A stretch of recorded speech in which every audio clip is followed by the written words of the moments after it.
madaxweyne Donald Trump ayaa isaga oo aan kursiga ku fariisan waxa uu banaanka keenay qorshayaal dad badan ay la yaabeen dhawaan waxa uu Canada ugu baaqay inay Mareykanka ku soo biirto haddana waxa uu yiri waxaanu qabsanaynaa gacanka Panama wuxuuna gacankaasi ula baxay gacanka Mareykanka intaas kuma ekaane Trump haddana waxa uu yiri waxaan soo iibsanaynaa jasiiradda Greenland oo Mareykanka ayaan ku soo daraynaa wuxuuna ula jeedaa jasiiradaasi haddii aan xukunka imaado waa inoo soo xaraashaya arrimahani waa kuwa aan Trump kaftan ka ahayn ee ka dhaba oo uu toos u doonayo inay u hirgalayso lama oga balse waa arrin isaga ka go'an haddaba maxay tahay jasiiradda uu rabo inuu Trump u soo iibiyo Mareykanka marka uu talada la wareego January 20keeda maxayse Donald Trump iyo kooxdiisu jasiiradani muhiimka ugu arkaan madaxweynaha dooran ee dalka Mareykanka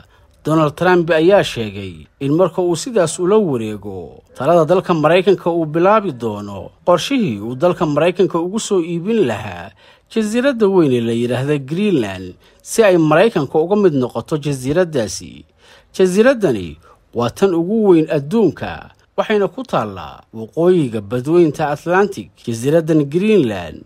waxaa muddo 600 oo sano maamulayay boqortooyada Denmark Trump ayaa sheegay inuu boqorka Denmark kala hadli doono inuu ku soo wareejiyo uu ka iibiyo jasiiradaas Trump oo arrinta soo iibinta jasiiraddan ka hadlaya waxa uu yiri sidan jasiiradani waa muhiim inay Mareykanka gacantiisa soo gasho waayo amnigeena qaranka ayaa ku xiran jasiiradda Greenland jasiiradda Greenland waa dhul aad u weyn oo la eg dalka Saudi Arabia waxaana ku nool dad aad u kooban oo gaaraya 56,000 oo qof dadka jasiiradaas ku nool intooda badan waxay haystaan diinta Kiristaanka kaliya jasiiradaas waxa ku nool hal nin oo lagu magacaabo Wassam al-Saqiir oo asal ahaan ka soo jeeda Lubnaan waana qofka kaliya ee muslimka ah ee jasiiradaas ku nool ninkani waa ganacsade jasiiradaasi ku dhaxleh makhaayado fara badan dhanka kale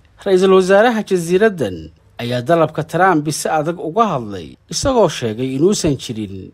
cid iibsan karta dhulkooda waxaana uu sheegay in jasiiradoodu aysan iib ahayn ay tahay riyo dalabka madaxweyne Donald Trump